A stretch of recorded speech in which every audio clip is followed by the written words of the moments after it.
All right, SNL is live. Cody Stoots in Dallas. I'm holding it down here in Houston. Texans versus the Cowboys tonight. A little bit of prime time. The line is down to 7. The confidence at an all-time low in Dallas seems to be up and down in Houston. What's your early feel of this game as we head into some prime time with Joe and Troy?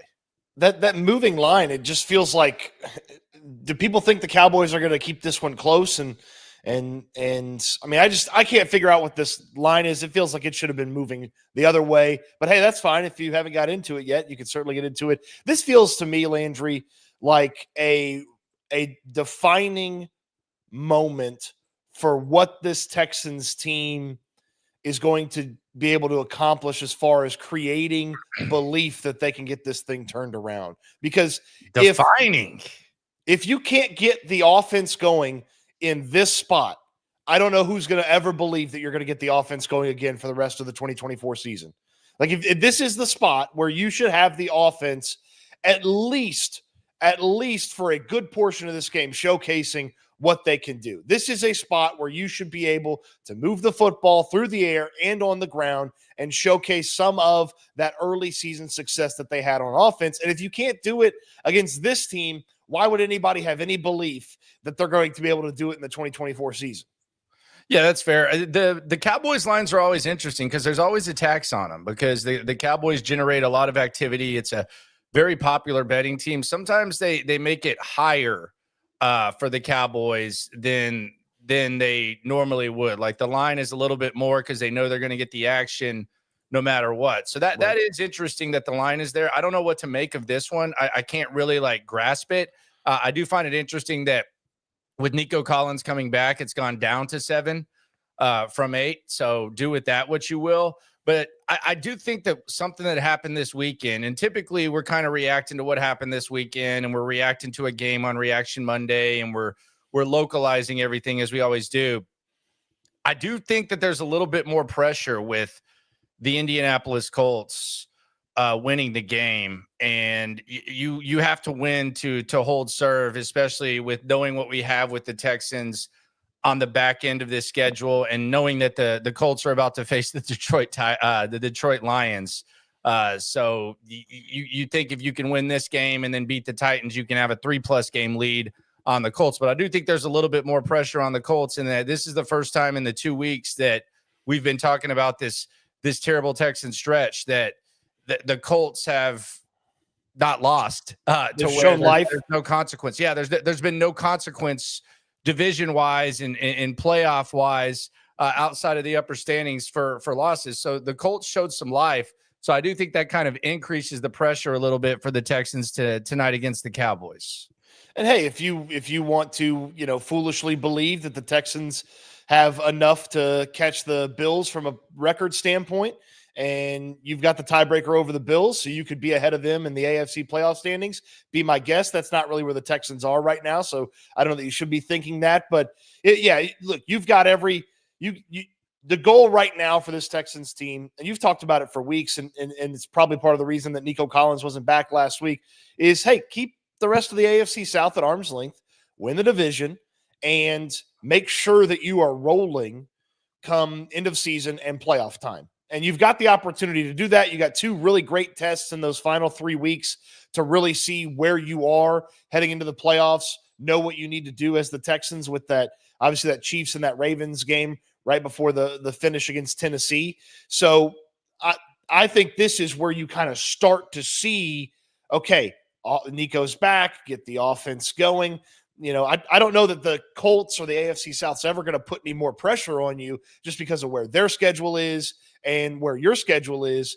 But you could put the pressure on yourself if you're the Texans. Hey, we got to start showing something, guys. Like, defense is taking care of their business every week. Let's see if the offense can get rolling. And I feel like this is kind of where it starts with this game on Monday Night Football. Yeah, there's really no options. Like there's no option to be able to coast here. It gets really, really, really interesting if that doesn't happen. You gotta win this game and you gotta hold serve with the Colts and you gotta look much better on offense than you've looked, which is interesting. I do find it kind of interesting right now too. Like we all talk about the Shanahan pipeline and Bobby Slowick is a Shanahan understudy and all that. Like, I don't know why, but for some reason, my For You timeline, maybe it's because I'm so amused by Grant Cohn's content, but for some reason, my For You content, it consists of a lot of angry 49er fans and media. And it does appear that there's like a lot of frustration with Kyle Shanahan, and a lot of their criticisms just sound very familiar. They can't they can't play from behind. The offense is predictable. They try, if they can't run the ball, they can't pass the ball. If they can't pass the ball, they can't run the ball. It always has to be one or the other. Like, and I'm just sitting there, I'm like, okay, like, I think it's an overreaction, obviously. And I know that the bar is high for San Francisco, but it is funny that, you know, this guy that we idolize, that we talk about, where the head coach has come from and the offensive coordinator has come from, and he's from that Shanahan tree. Like, they're complaining, and a lot of the complaints, probably because they're losing, like that's the big thing. But a lot of the complaints, like as far as the actual substance, based on what I can see from a tweet, it sounds pretty effing familiar to what a lot of Texans fans are feeling right now. They have to be fully healthy to be an effective offense. Like, if one guy's out, then all of a sudden it's the end of the world. They get these guys back, then all of a sudden Kittle's gone, and the offense is abysmal. They have to have every single person. Like, everything that they're saying is like, damn, I feel like I see that in the chat, and I feel like I see that on Twitter. I feel like I see that in the Texan streets. Yeah, it was not a great weekend, or it has not been a great little stretch here for a lot of the Shanahan offenses and the Shanahan tree. You know, you got a lot more success from that McVay tree here in the past couple of weeks than that Shanahan tree, when you think about young coaches sending out more young coaches elsewhere. Yeah, I mean, look, that's a last place 49ers team right now. I mean, I know they have the same record as two other teams in the division, but they're in last place. Like, but your point is well taken. I wonder if some of these things that the Texans deal with, just because it's not like it's just San Francisco and just Houston that are having trouble as that Shanahan style offense. You've seen it around the league. Yeah. But I wonder if some of these things are league-wide adjustments to the style of the offense. And teams have just started to sort of figure out, hey, this is a piece of the Shanahan offense that every team that runs this offense runs, and so we got to stop this, we got to stop that. So I do wonder if there's a league-wide adjustment to the Shanahan style. And the thing about it is, it is Reaction Monday, so we like to localize everything, but it's more so like the actual substance and what people are saying. When they get a big lead, they can't keep it. They break down in the second half. They talk about like the Super Bowl leads that Shanahan has had. He has to have the full staff. They can't. They don't can't put just the quarterback in a good position to win. Dude, the other day there was a big thing with Shanahan because the question was, and granted it was from Grant Cohn, I think he hates him, but the question was, hey, does Brock Purdy have the ability to check at the line of scrimmage? It doesn't seem like y'all are changing much at the line of scrimmage. It's like the exact same thing, man. It's the exact same thing. I'm not saying to panic, but it is like, as we localize, I think the things to make note of as we connect the Texans, and obviously we'll have a quote Reaction Monday tomorrow on Tuesday. We'll talk about the Texans game for 2 hours as we usually do at 9 a.m. But if we're localizing, I think number one, the quote revival of Anthony Richardson and the Colts winning. I think him responding to the tough love, I think that's a story. I think that's a relevant story and something that obviously needs to be taken into account. Obviously, it gets harder against the Lions. I think the fact that the Jags are finally going to probably fire their GM and head coach, and there's Belichick talk out there. There's Belichick talk out there. Balky might survive, man. Nah, that's just a Florio conspiracy theory. But they are talking Belichick. They should clean house over there in Jacksonville. Yeah, the more they hold on to, the better it is for the Texans long term.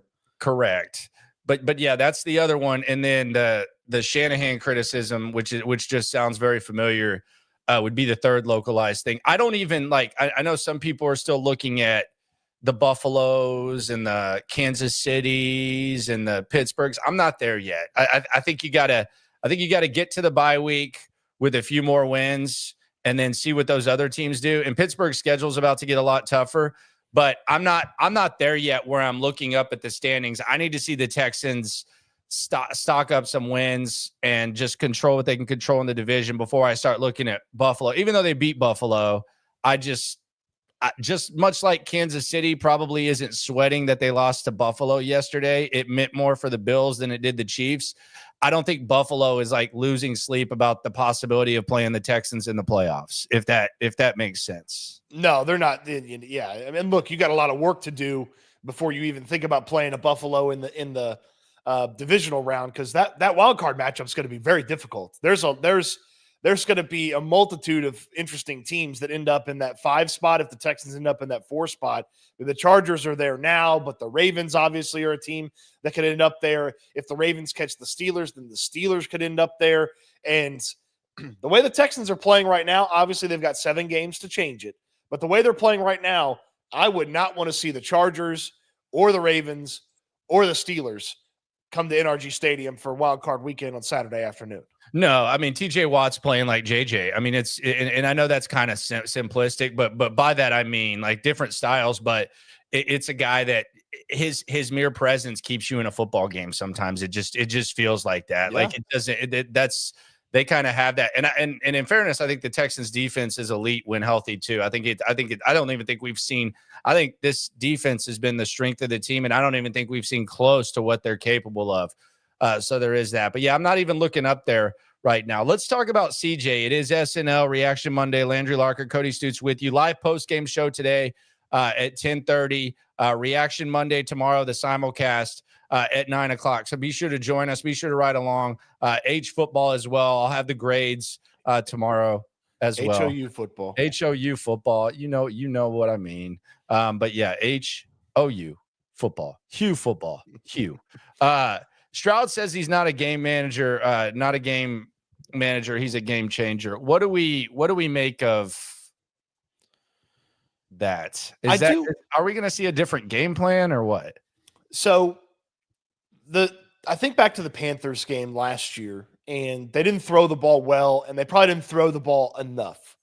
And they came out the next week, and you could see in the lead up to the Buccaneers game that Stroud was hoping for a little bit more from the offense and hoping for maybe a little bit more trust in him from the offense. And they came out against Tampa and they threw the ball all over the place, and they had Stroud had the huge game. I do wonder what the conversations are like from CJ Stroud to the rest of the offense, and like, hey, I know because he's always going to say like part of it's him. It's like, I know I've been struggling, but like, give me more, like put it more in my hands, give me more opportunities. Like, let me go out there and make plays. But I also think there's sort of like a balance where, hey, just do what we need you to do. And then we know you're going to change the game with your ability to improvise or avoid pressure. It's like the spectacular doesn't need to be built in because it's going to just show up. Let's just build in something good that kind of gets you in rhythm, gets you going.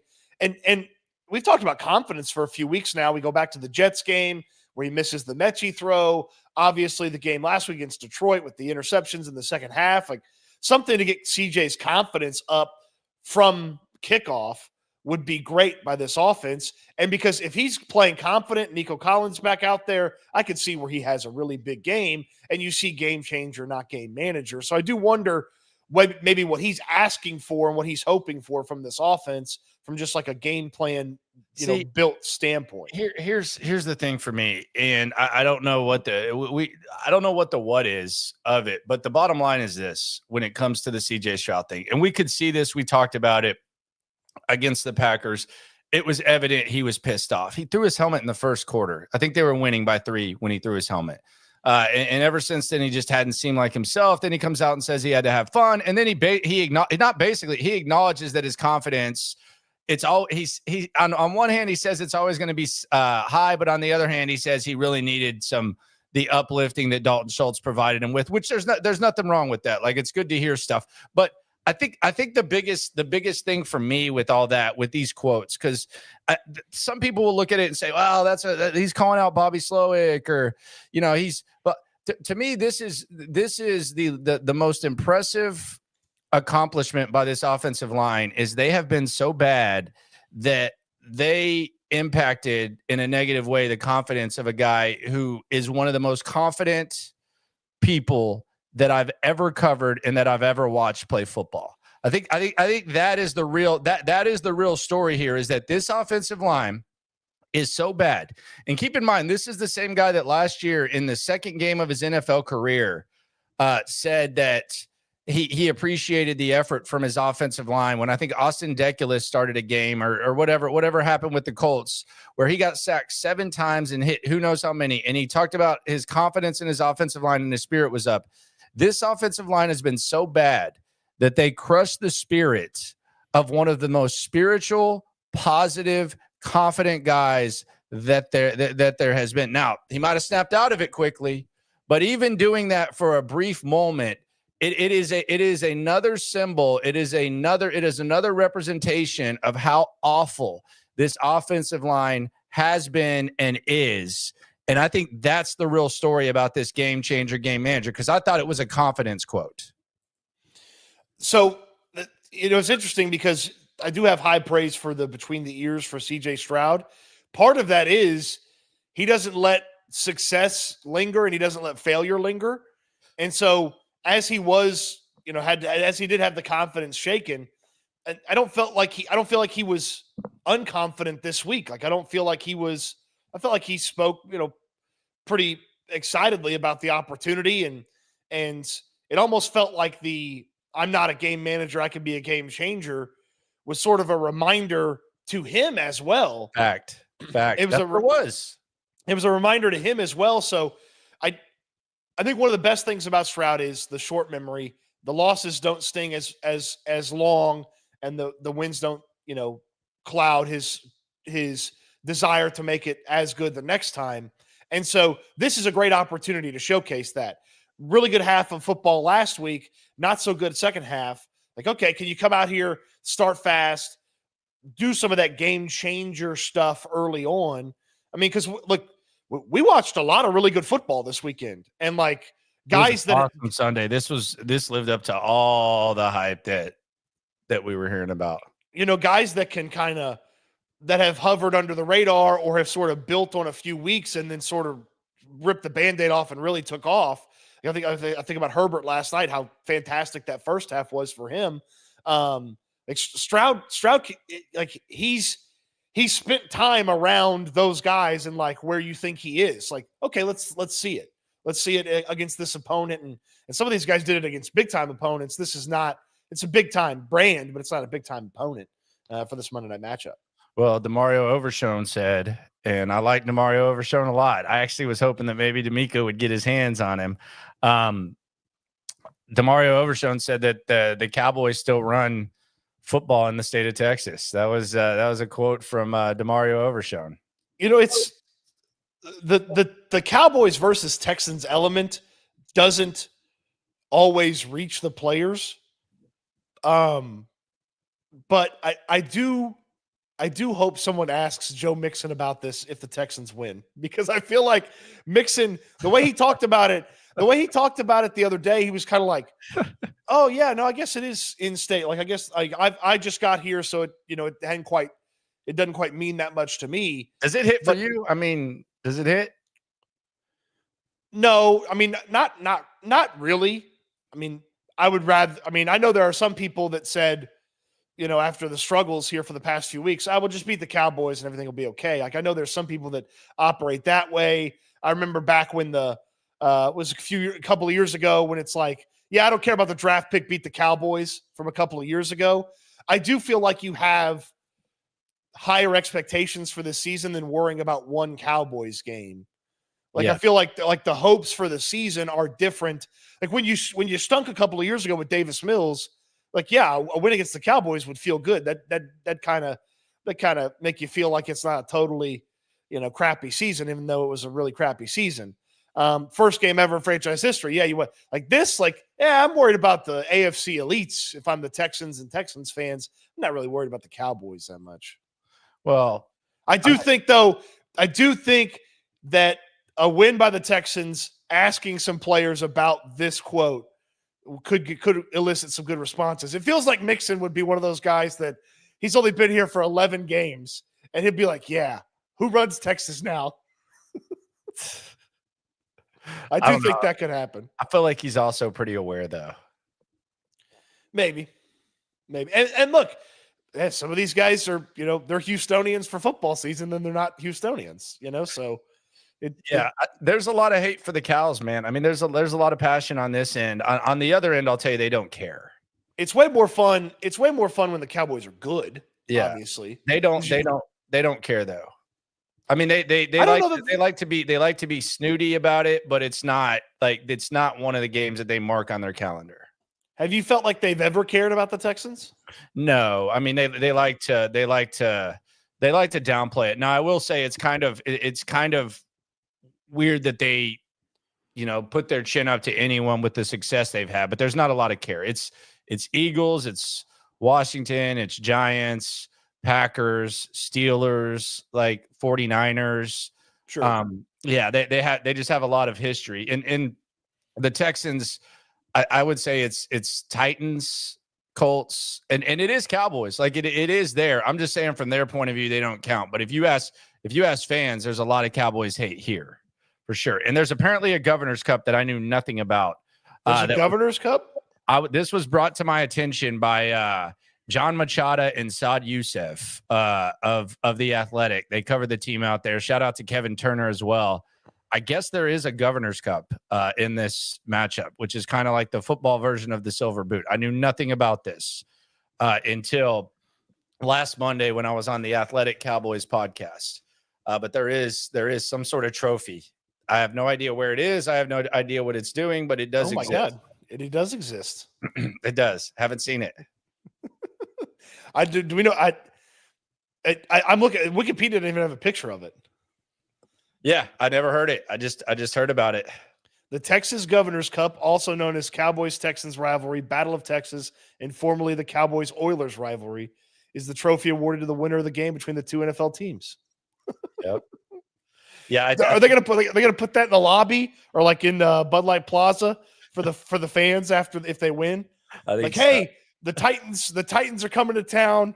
Go see the Governor's Cup at Bud Light Plaza before you come in. Yeah.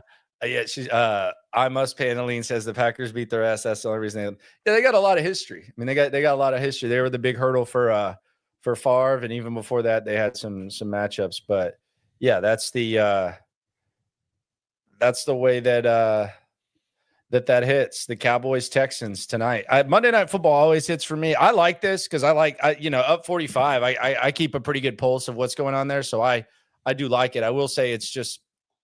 It's more so a gotta win game. And as Joe Mixon said, another quote, we got to play to win, not to lose, not lose. I would go as far as on top of the win. I mean, I know this isn't the BCS era of college football. God, I miss that era. God, I miss that era. I would love some style points tonight. I would love some style points. Well, go out there and show me that this offense, because you're not playing good teams till the bye, till after the bye. Like you got Tennessee next week, or next week on Sunday. You got Tennessee on Sunday, and then Jacksonville on the road after that. Yeah, and then you've got your bye. So get the engine warmed up here. Get it revved up. Prime the motor. Get it running tonight, and then go get your inspection and stuff because you're gonna get a bye. Yeah. Go get it running into the bye week. And then have it ready for that 4-game stretch to finish the season. I do think it's kind of an awkward watch though, because I like to enjoy I still like to enjoy watching every game. Like it's fun for me. I enjoy sitting down on Sunday, following the storylines, all that type of stuff. Like it's very, very fun for me. But it is also like when you're covering the squad, when you're watching the squad, when you're talking about the squad daily, you also there's almost it's almost like you have multiple games going. Like you have the short-term game, you have the long-term game, and then you have the developing storyline game. It's gonna be hard to watch. Let's say the Texans come out firing on all cylinders, and let's say they score in their first 3 drives. Even if that's going on, you're going to be sitting there thinking, can they finally score a touchdown in the second half? This is cool, but can they finally score a touchdown in the second half? So you're kind of the main thing that you're watching for right now is you want to see the offense get going, but specifically you want to see this offense have a pulse in the second half. So it's kind of a watch where you still got to smell the coffee, but you're still sitting there thinking, okay, which direction is this going to go in the second half once they go into the locker room? Yeah, Troy and Joe will hit that note about the second half. That will be a talking point for them in the second half. The other thing that I think is funny is that D'Amico has said is where he says, and I think Bobby has kind of in a different way said it, but they act like people are just weird for looking at the second half as if it's like some sort of, hey, let's get together and let's make adjustments. Like, have you noticed that? Like, D'Amico's like, yeah, I think a lot of people act like, you go in there and there's like some sort of coming to Jesus. Like, and that's where Slowick goes, it's football. Yeah, it's football. Yeah, it's football. It's like, dude, like, there's obviously something that happens at halftime. And if there's not, then I think that's a problem. I'm not a coach. I don't pretend to be a coach. D'Amico Ryans is the chosen one for me when it comes to coaching. I think he's not a finished product. I think he's only going to get better. I think there's going to be inevitable growing pains, but let's not act like there's not some sort of like sit down and figure out what we got to do at halftime. Some sort of adjustments and the same thing, vice versa. Like, let's not mansplain. This is like Kenyon Green didn't play that bad. And there were some good reps by the offensive line type of stuff. And I'm actually glad that D'Amico has kind of shown that he's willing to be somewhat of a combative football mansplainer, because then you can kind of dig into the stuff he says and it's not just the complete gospel. Mm-hmm. Well, Landry, I mean, it's football, as Bobby said. It's football. Like, I do think sometimes we overrate halftime, but it shouldn't be dismissed. And it feels like they have been dismissive of halftime in their conversations about it. The Bengals did not dismiss it. They haven't all year. They haven't been able to finish, but they don't dismiss it. Chiefs don't dismiss it. No. Like, I mean, it's not. And I think D'Amico, and the thing is that D'Amico's almost not defending himself. Like, that's the thing. Like, he's talking about the offense. He's not defending himself. The Lions don't dismiss it ever. They don't dismiss anything, honestly. No, and like, it's not going to be like, hey, here's the whiteboard, let's redraw the offense. But like, and Slowick maybe doesn't even have to necessarily talk to players specifically about what has happened or what has occurred or what needs to keep going. It's just he's got to figure out, okay, what's the counterpunch going to be to what we did? And if it was successful, what's the counterpunch going to be? And how do we adjust for the counterpunch? Like, I think that's the perfect way to describe what happened in the Detroit game. They punched, they changed the way they approached things. They got after, they got going there in the second half, and the Texans had no adjustment for it. They had 3-4 yards and punted the football, and then Detroit kept coming, and then they finally get back into the game. They tie the game, and you still don't have enough juice. You get stuck at midfield. I'm like, yeah, okay, it's like I'm not saying throw the whole offense out, but you definitely can't do the same thing in the second half that you were doing in the first half. It's just not. It has not been working for you, Bobby. So on the chat, shout out to JJ Stagg in the super. He says Nico's going for 150. Take the overs right now. I'm looking at the BetUS props right now. BetUS YouTube 150 gets you 150% bonus. Nico Collins right now yardage. They don't even have it up yet. I guess they're waiting for the confirmation. No, there it is right there. 77.5 yards. Ooh. 77.5. So if you think he's going for 150, you need to hammer that. I just put 200 as we were speaking. No lie. Dead serious. I just put $200 on Dalton Schultz over 29.5. 29.5 yards. Dalton Schultz over. I just put $200 on it. You can go to BetUS, promo code YouTube 150 if you want to get in on that. 5.5 receptions is the number for that. I like the over in that as well. For Nico? Okay. And then plus 120 for Nico Collins to score a rushing or receiving touchdown. I like that as well. In my parlay of the day today, I have $100 parlay to win $725. Ooh. It's only four things. It's only four things. you going to share with the folks? CeeDee Lamb over 58.5 receiving yards. Okay. Dalton Schultz over 31.5. So I'm doubled in on Dalton Schultz. It actually dropped. CJ Stroud over 1.5 passing touchdowns, and Texans over 24.5 points, which could be tough. So over 24.5, over 1.5 passing touchdowns, Dalton Schultz over 31.5, and CeeDee Lamb over 58.5. 100 gets me 725. Hey, if you want to go bet US, put $20 in. You can get about what is that? The 45.50 to win 360 if you like that bet as well. So use the promo code YouTube 150. Get in on that if you so desire. There was a very brief moment on Saturday evening where the Texans team total dropped below 24 points, and I did not get on it, and I was very upset about it. Yeah, it was 23 and a half for a few minutes. Yeah. And then it jumped back up to 24 and a half. And I was like, no, I was right there. By the way, if the guy doesn't play, then it doesn't count towards your parlay. So people are saying, well, CD is questionable. Like if he doesn't play, then they just drop the payout level and it becomes a 3-teamer instead, and the odds go down. So they don't screw you over in that either. Robert brings up something about Joe Mixon. He says, I don't understand why he doesn't use Mixon in the passing game. I don't understand a lot of bleep that Bobby does. Damn it, Bobby. Here's the thing.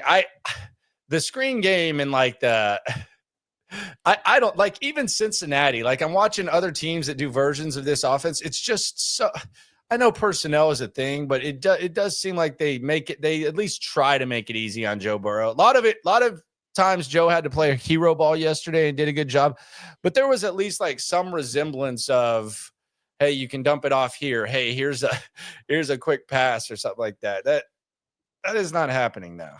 They did have that one big Chase Brown play. He was kind of running over the middle, and he was like sort of the safety valve for Burrow. Burrow had to kind of avoid some pressure and hit a great pass to him. Well, that guy can run, man.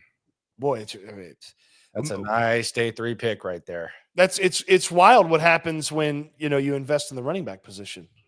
Yeah, multiple guys that can make plays. It is a thing. Maybe we'll see Dameon Pierce today. On the chat, I thought this one was interesting. This is R-Rod. Shout out to R-Rod.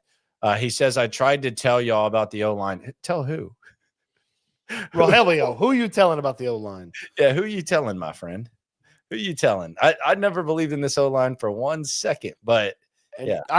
My belief dissipated quickly. Yeah. Yeah, you were all in. You were drinking the Kool-Aid. That is a wildly inaccurate sentiment. He emptied the account. Wildly inaccurate. He emptied the account. A wildly inaccurate characterization. All right, so before we get out of here, and again, we got a hell of a lot of content coming your way.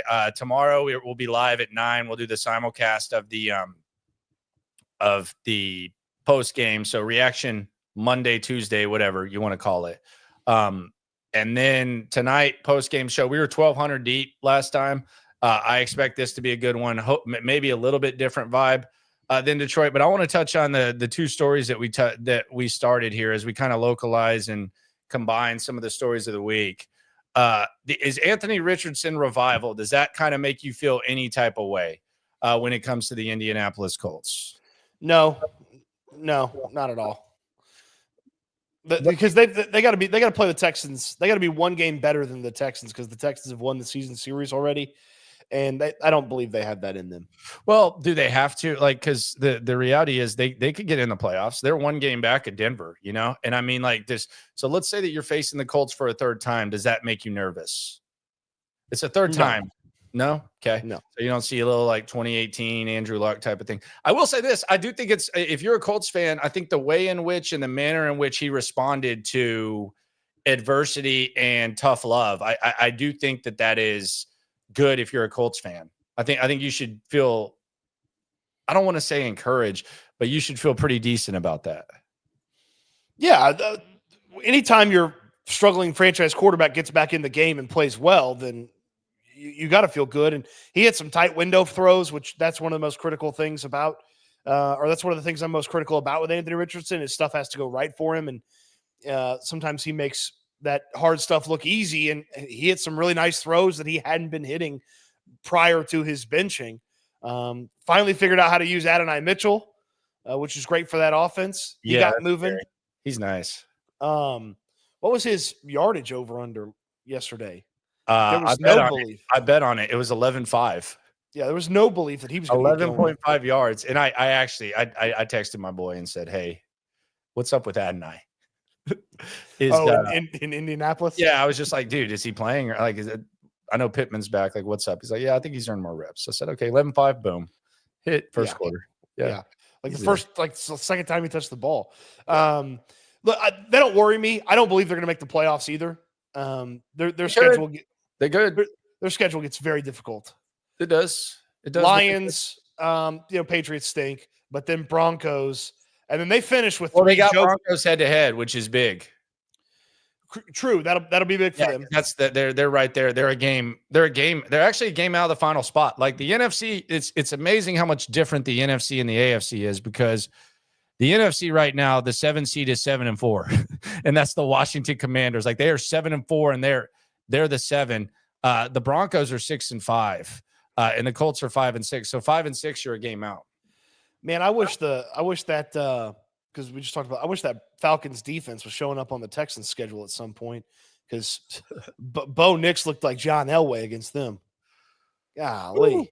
He went off. He went in. Sean Payton, by the way, scary guy. The one thing about the Texans that I do worry about, and I hate Sean Payton more than anything. I think he's a jackass. I can't stand him. But the one thing about Sean Payton is, man, they're smart, dude. Like they are very smart. They are very disciplined, and they are not going to beat themselves. Now, they might not have enough firepower and talent to get it done, and there's times where maybe he does some crazy things, but they're going to do these small things well. I think it's a lot like the Chargers.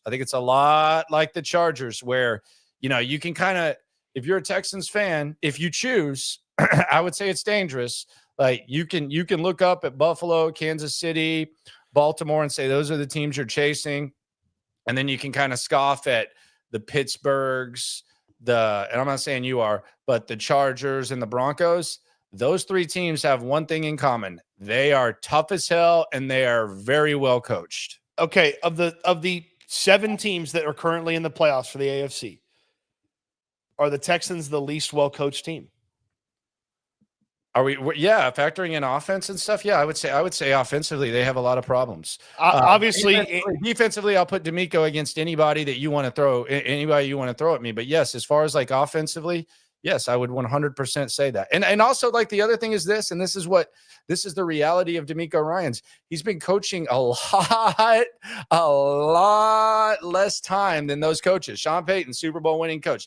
Jim Harbaugh, 3 NFC championships, national championship, multiple programs that he's turned around. Sean Payton, Super Bowl winning coach, been in the NFL for damn near 3 decades. D'Amico Ryans has been coaching in the NFL for 10 years, if that, not even 10 years. And he's been a head coach for less than 2. So there's always going to be growing pains. Same thing with Andy Reid. He's the experience advantage is at the end. Yeah, the least tenured coach amongst the AFC playoff teams that's not D'Amico is Sean McDermott, and they've played in some big games in his time, and he's been there since 2017. And he's been an assistant for a while too. Like D'Amico had he was a fast riser, and everybody liked D'Amico. But I think I don't know how much it matters, but the offense, the Slowick thing matters just as much as anything. This will be a fun conversation to have like a decade from now. Where it's like, man, D'Amico's just crushing these guys. He's been in the league so long. That'll be a lot more fun when these great coaches go away. What's the worst case scenario for the Jags? What's the thing you least want to see the Jags do? I don't want to see them hire Belichick. You don't? That team will be unnecessarily annoying if they hire him. I don't believe they've got the players to be dangerous right now, but Belichick will get the most out of that roster each and every time you play them. And then you have Josh McDaniels. Probably. And I would think Belichick's going to say. He probably gets the whole band back together. I will say this. He will be livid when he sees Travon Walker and says, how the hell did you take him over Aiden Hutchinson? He will be pissed. Hey, Travon Walker has as many sacks as Aiden Hutchinson this year. Okay. Okay. Yeah. Yeah. Okay. All right, buddy. On that note, happy game day to you, man. It's taken him 11 games. It only took Hutchinson 5. On that note. Just quickly, thank you to my buddy Scotty. That's where I'm broadcasting from. That's why I have a Micah Parsons thing behind me. Can't let this guy wreck the game tonight if you're the Texans. Can't let Micah Parsons wreck the game tonight if you're the Texans. All right. Appreciate y'all for coming through. Always remember, when it comes to this Texan stuff, we're all in it together, including tonight at postgame, 10:30, right afterwards, right here in the locker room. Also, Reaction Monday with Cody Stoots. Appreciate y'all very much. Yeah, don't miss Landry's postgame. I'll have a video up as well. Eat good, sleep good, be good. We'll talk Texans again soon. Thanks for watching, everybody.